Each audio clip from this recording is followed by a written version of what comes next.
Good morning, everyone. Today we are going to start the class with a new topic that is OpenGL as a renderer.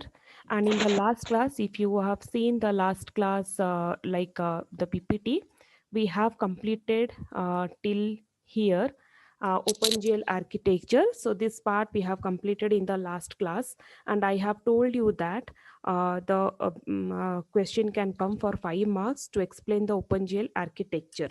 Okay, that can come for your 5 marks. That time you need to write down, you need to do the diagram, whatever diagram I'm showing you right now in my screen, and also you are going to explain each of the point very clearly. Okay, so that question can come for your 5 marks in your main exam. So starting for the next slide. So here you can see I have given the heading as OpenGL as a renderer. So what do you mean by renderer? Okay, so renderer is nothing but when we will have some movement of an object. So that time we are going to tell it as your, we are going to call it as your renderer. Fine. So so why we are going to see that all the objects whatever we are going to write, what kind of effects we will give, that's we will give so that it will behave like a renderer. So we have here some of the effects, or you can say before giving the effects we should know the primitive types. Fine. So here I have some primitives where I can call it as your geometric primitives, I can call it as your image primitives. Now you have to remember these two types of primitives. So before going inside the geometric primitives, let's understand what you mean by primitives. This primitive, it is known as your a like you can say low level object. Okay, and if you are going to do, if you are going to use this low level object, and if you are going to perform any of the operations on your higher level, or you can say on your complex object, that time whatever the term you are adding over here, you are going to act on that way.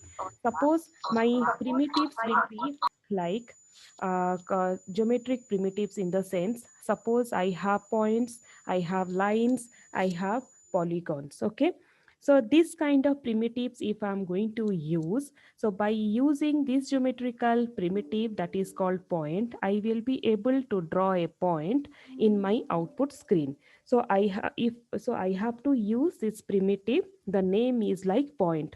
So you have to use the word point in your program.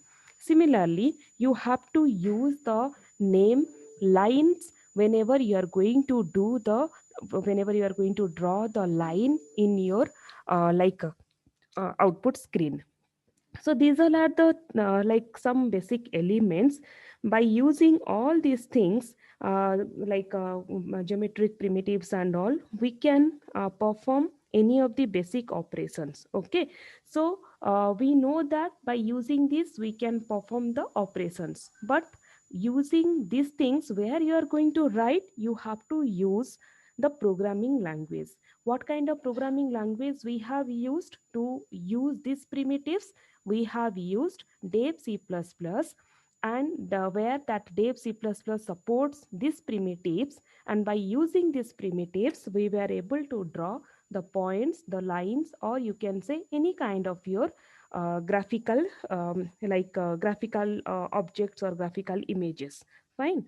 So these all are the things. This you can say in one more way that these primitives also it is a part of your software. How? Because as the dev C++ is supporting these things, these primitives, that is the reason we can call that these primitives are the part of your softwares. Okay, where by using these primitives, it will be helpful for us to display any of the form of data. Suppose if you have given the data to see the line, then by using the line concept, we can see in the output screen. So it means that the data are going to be formed in terms of your lines by using the primitives. So this is all about your geometric primitives. So by using this these primitives and all, we can draw any kind of our graphical image. Fine. So now you remember another thing also. The points can be called as your pixel. Okay. So you know that pixel or point is nothing but it will be a very tiny dot. It can be a raster display. We used to call it as raster display. Why we will call it as raster display? Because it will not have any kind of the structure. Only it is like a block, or you can say just a dot. If you will put the light source, then you will be able to see that dot clearly. Okay, and that there will be no diameter or radius of that dot. It will be very tiny. So suppose if you want to increase the size of your dots by using the point value or size of the pixel value, we can increase the size of your pixels, or you can say points.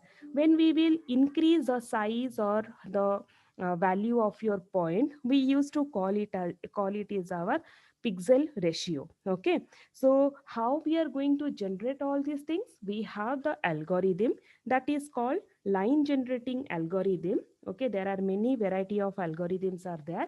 By using that kind of algorithm, we can generate the various point, like in your output screen. Suppose if you are drawing a line, on a line how many points are residing, we can find it out by using that line generating algorithms. Fine. Okay, so I hope you are clear about this point.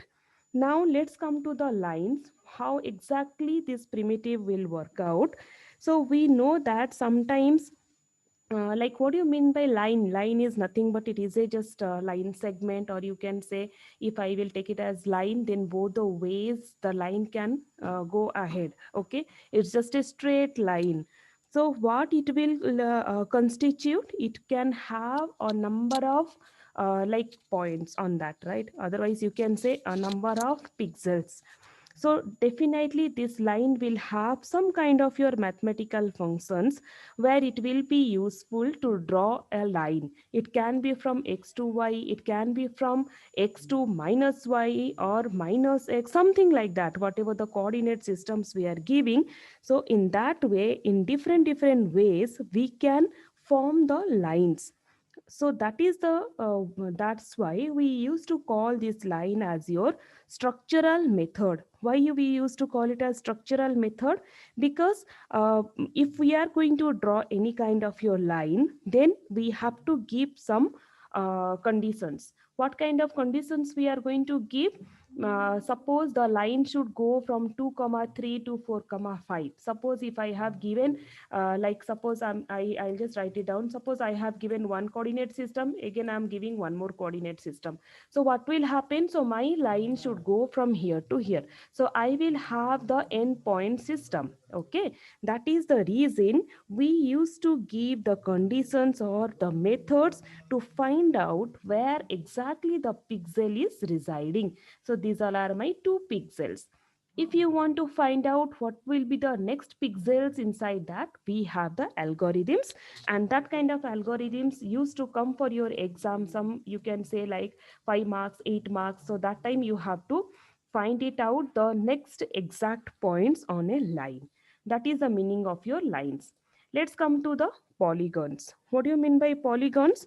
Polygon is nothing but it will be like a closed area. Okay, so how the polygon used to look like? It will be a closed area where like you can it will be bounded one. Okay, so let me draw like something like this.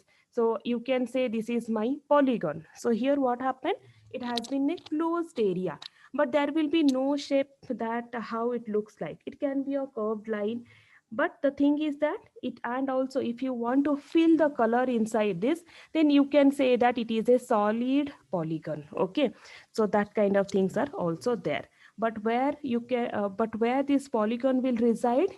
This polygon is residing on your plane, because this is a plane, right? So this polygon is residing on a plane. So that's the reason. And you remember that this polygon can be called as your it can reside like a closed area, and there will be multiple pixels inside. Okay, if you want to make it as solid, you can give the solid color. And there are many forms of polygons are there. You can say that rectangular or square, all these things comes under your polygon family only. Okay, so if you want to draw the polygon, so if you are writing polygon, then if you are giving your coordinate system, how many coordinate system you are giving, according to that it can build your two dimensional images. Okay, so that's the reason we are calling it as your polygons. So this is the meaning of your polygons. Okay, I hope you are clear with this polygon. Next, moving towards the next one, here you can see image primitives. Now, what do you mean by image primitives? In image primitives, we have some images. We have some. We are giving some any effects to the image. Like suppose if you are storing the image, the color of the image, if you want the size of the image, that things and all you can give here. Okay, and you know whenever the image will get stored, it can be a .jpeg or it can be a bitmap. So these all are the primitives which we are using for your image primitives. And what we will do is here this there will be a separate pipeline for your images also, for this image primitive, and also for your geometry primitives. So we are maintaining the different pipelines. I have already explained you the meaning of your pipeline. Pipeline in the sense, whenever we are drawing something, whenever we are accepting any of the points, when one point has come, what will be the next point for the particular image, that point will be stored inside your pipeline. Okay, so for your image, if you are drawing something, the pipeline will be different. And for the geometrical primitive, if you are doing something, so that time the pipeline will be different. I'll just give you one example now. Here you can see, suppose I'm taking mine is as lines. Okay, so for the lines, that is my geometrical primitive. Okay, so whenever I'm drawing the line, you can see I have given only one point. Okay, so it will have one coordinate system. Now I'm having the next point, so again I have joined, so my line started building. Again I got one more point, so my line got started building. Again I got points, again I got points, again I got points, so my line became straight line. Okay, so now this only line I have drawn, can you see the red color inside that? What I have done is, whenever the point has been declared, my line started forming. But what my images has done, images have started filling the color. So that color code I have written in my program. So it is in red color. You know the RGB. What is that? RGB. What is that RGB? Red, green, and blue. If you want to make it as red color, you have to make it as 1. Then the other things you have to make it as 0, 0. If you have given this color code, then whatever the particular line or point or any shape you have given this color code, the color will be 1. If you want to make it as green, you have to give, what is the color code you are going to give? You have to give 0, then you have to make it as 1, then you have to make it as 0. Okay, it will be a three dimensional where we can give the color code. If you want to make it as your blue color, then how you are going to give? The first one will be 0, the next one will be 0, then the next one will be 1. Okay, so if you are giving this color code, then your whatever the geometric primitive you have drawn, accordingly it will get filled. Now you can ask me, only three colors can we give? No, you can give multiple colors. You can check it out by giving 111, by giving 000, like you have to find out now. There is a color called white, there is a color called black. So if I'll give all one, what will be the, it will be white or black, you have to find out. If I'll give you all zero, it will be white or black. Okay, because any one it will be. So that is your question, you have to find the answer.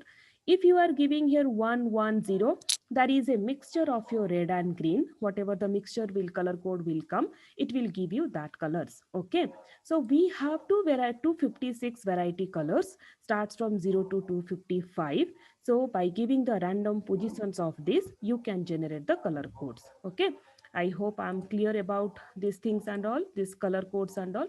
Moving next is, here you can see it has been linked through the texture mapping. How texture mapping? Suppose if you are drawing any texture, if you are giving any texture, then that color images with that like geometric primitives, it will get mixture and it is going to give you that mapping of that value. Fine. So in this way we can link it. The next one is rendering depends on your state. So what is that rendering depends on your state means? It can have, we have some of these states that can be your color state, that can be your material state, that can be your light sources state. So what happens is whenever we are declaring any of these state of these things, that time we have to give. So this part comes in your module 4 and 5. So detail about these things, how to give the light sources, how to give the color state, so somehow you will learn now, but mostly this light source and materials you are going to learn in that time. I will give the examples and in detail I will be explaining only these two topics in the module 4. Okay, so don't worry for that. Moving towards the next one, here we have some APIs. Now I have told you that the application program interface, what is that? API. So what the API does, I have told you that our OpenGL always it supports the APIs. Okay, so now here you can see many APIs are there where it is going to be very supportive. What all are the APIs? AGL. What is the meaning of your AGL? This is application graphics library. Okay, so what is the meaning of that? Here, what is the meaning of application application graphics library? I think this graphics library you know already. So graphics library. Fine. So now what is the meaning of this GLX? What you are going to call it as your GLX?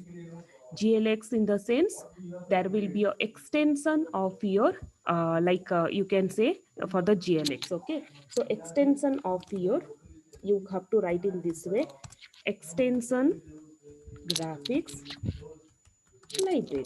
Okay, so these all are the full forms you have to remember. Now what do you mean by WGL?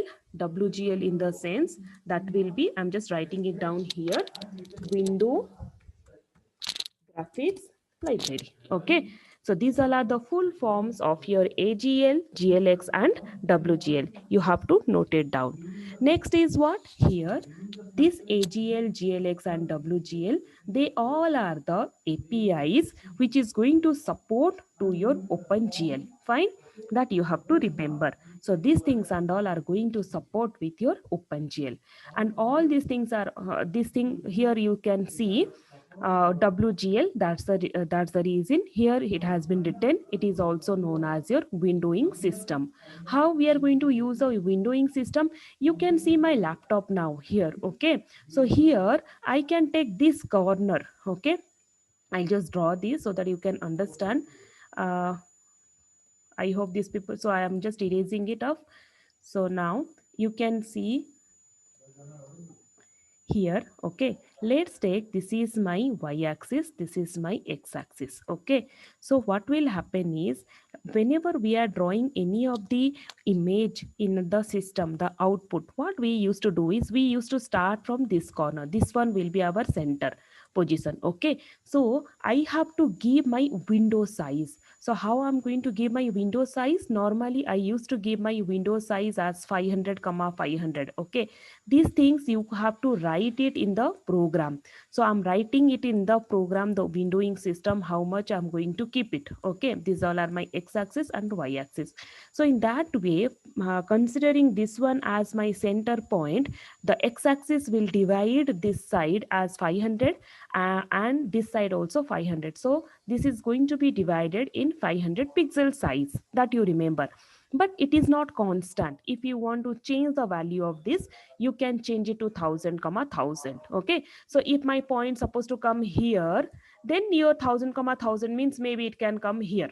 Okay, so there is no difference, but the image has to come correctly. There will be no problem that where it has come or not.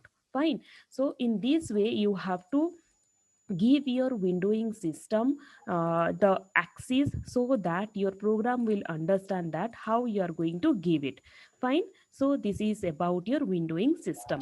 The next point says that glue. What is that glue now? Glue is nothing but OpenGL utility library. So here in this utility library, it is a part of your OpenGL because all the library functions will be inside your OpenGL.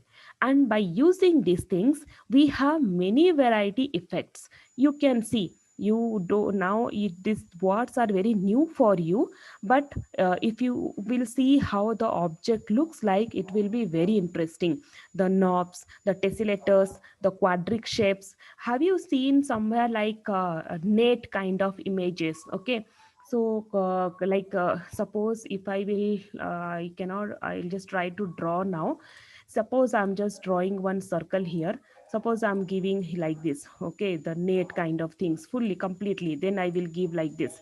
So this kind of image, and if I'll give the effect of rotations, so these things and all is known as your tesselators. Okay. So this is very interesting. If you will see the image how it looks the proper, I will show you that one image, one video. Then you can understand how nicely the tessellator moves. Similarly, for the knobs, for the quadric shapes and all, you can give many varieties of effects. This is also in your module 5, wherever you have the light sources and all. So one side, if you are giving your light sources, then how your object looks like, that also. You can see here also, here one line is there, right? So this side I have given the light source. You can see from here it is dark, but slowly it has been shadowed, right? So this kind of effects you can give in your line light sources. So this we whenever we will start going for that modules with the primitives and all, I'll explain you exactly what it means. The next one is glot, that is your OpenGL utility toolkit. This is also a portable windowing API. Okay. If it is not a part of your OpenGL completely, officially it is not that, but we are using this glot header files. So it is non-officially it is a part of your OpenGL, and it is very portable windowing system. That's the reason we are able to run in like it is a platform independent. Okay. So these all are some related APIs.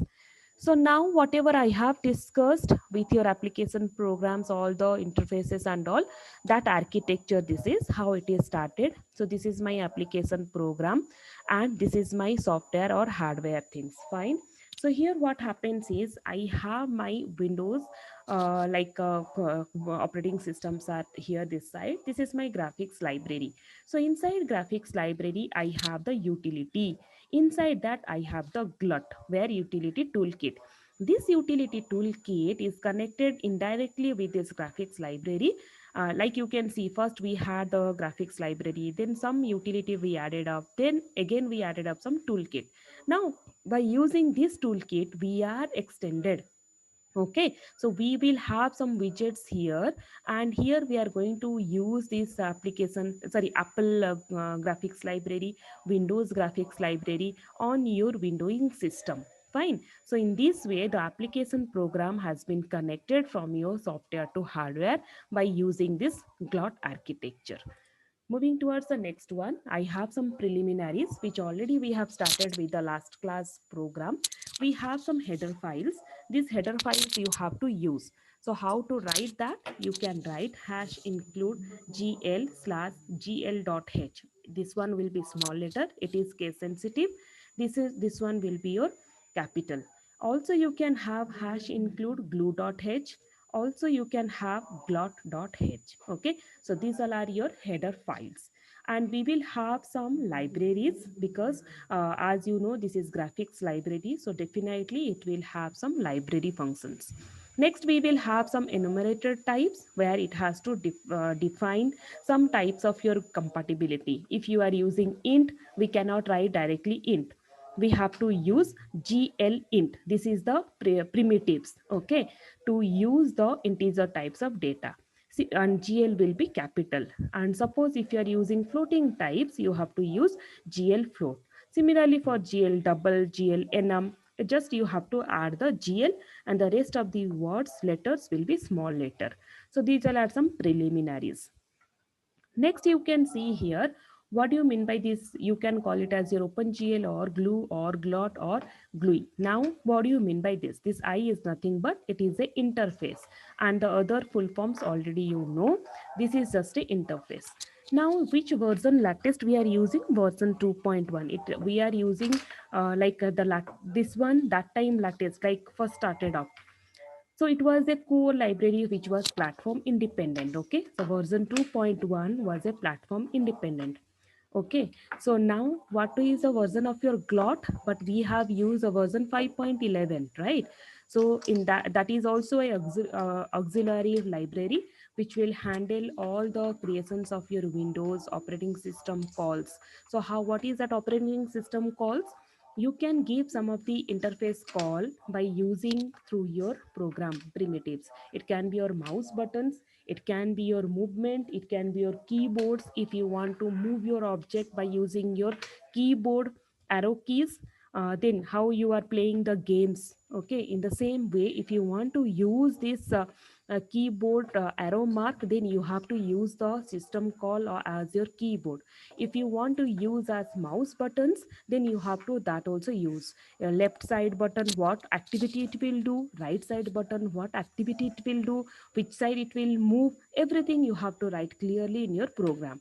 We have one program in our lab where it shows all the system call activities. Okay, and this glue is nothing but it is a auxiliary library which will handle the variety of your graphics accessory functions. Okay, that is the job of your glue. The functionalities things the glue is going to handle. So now you understood OpenGL. It will take care of your platform, which platform you are using. Glot, it will just give you the system calls, the window creations and all. Glue will take care of your functions. So these things we are using. This GLUI will be taking care of your all the varieties of your interface. Now we have the headers and linking. How we are going to write? The first thing will be your OpenGL. This is your main stuff. So you have to remember this. Next, whenever I will start with my header files, what it will do is it has to link with my OpenGL32.library.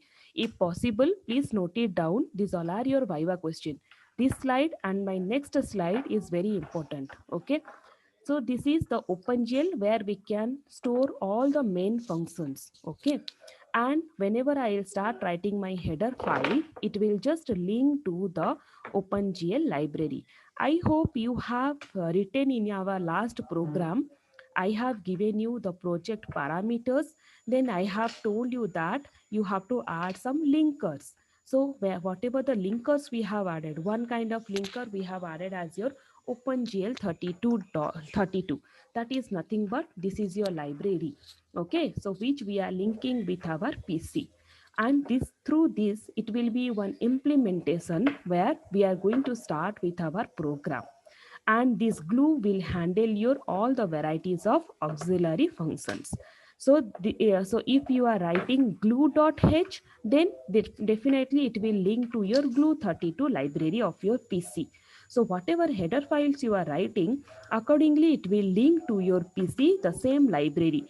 You might be you have remembered while downloading the softwares, we have downloaded and free glot, and we have added the header files, library things and all everything with the devcpp, right?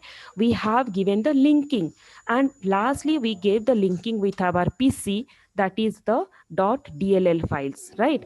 So similar way it is, in that way it's going to be linked with all these library functions. So this is the last one. You can see here the headers and libraries, where the glot will be acting as your window management system, which will be, this is very much required because pre-glot we have downloaded. Why we downloaded? Because it is required for your library functions. So if you are writing hash include gl/glot.h, then it will link to your PC the glot32.library, or you can say minus l glot.